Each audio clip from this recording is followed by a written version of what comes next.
Одем на базар, купиме сирене, купиме олово, купиме басно. Емил Чолаков е на 24 години. Посреща ни пръв в защитеното жилище за младежи с умствена изостаналост в Благоевград и се хвали, че пръв се е настанил в новия дом преди година. Разказва, че не познава родителите си, защото е изоставен още като бебе. Но за приятелите и персонала в село Петрово, където е живял повече от 20 години, признава, че пази само хубави спомени за добрата грижа там. Тук животът му се променя. Много хубаво. Какво ти харесва? Всичко. Има храна. Всеки ден сотки, други бачета, пеене на танци, на друго. Готим манджи сами. Съседно на Петрово село Ема успява да завърши 8 клас, а сега иска да продължи да учи. Детство за всички е проектът, благодарение на който Ема успява да се реализира. Финансиране по оперативна програма Развитие на човешките ресурси към Министерство на труда и социалната политика. Благодарение на възможностите, които проектът дава, от дома в Петрово, заедно с Емо, тук в жилището пристига и Ася. Тя се хвали, че откакто живее в защитеното жилище, освен да се грижи за себе си, се е обучавала и в специален курс по готварство. Има дори любима гозба. Картофни лодки. Какво научи там? Да готвяме хубави ядене. Какво можеш да готвиш сега?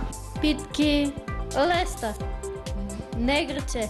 За тази една година те се научиха да бъдат по-самостоятелни, да познават парите. Тук започнаха самостоятелно да пазаруват, самостоятелно да се движат до други търговски, други обекти.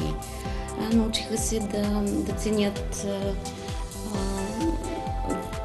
приятеля до себе си, да работят заедно в екип, да извършат всички тези дейности заедно, освен индивидуално, да готвят, да си перат дрежките, да почистват, те го правят и в екип с младежи от стаята или от етажа.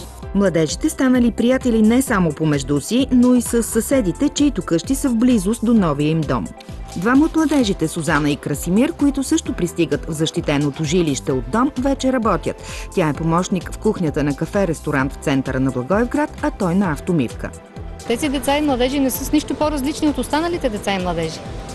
Те имат точно толкова право на шанс, колкото и другите. Те не са по-лоши от другите деца. Въпрос на възпитание. Помогнали им да си намерят работа социалните работници. Краси мечтае да има свой дом и семейство. Да срещам добри хора като служителите в защитеното, като ръководителите ми тук, шефовете ми. От това имам нужда. И да се реализирам, да доказвам на хората, които са ме отгледали, че си е заслужавал да влагат усилията. Краси и Сузана пък се надяват един ден да учат във висше училище, тъй като имат средно образование. Основното, на което залагаме, ние тяхното обучение и образование. Да продължим.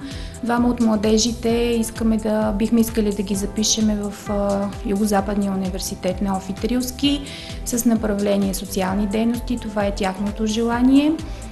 Очакваме програми от Бюрото по труда за останалите младежи, на които здравословното състояние позволява да бъдат включени, като обучение по готварство и кулинарство, компютърна грамотност и всичко останало, към което могат да бъдат причислени. И позволява състоянието им, естествено. Животът на 8-те младежи, настанени в защитеното жилище в Благоевград, вече е различен.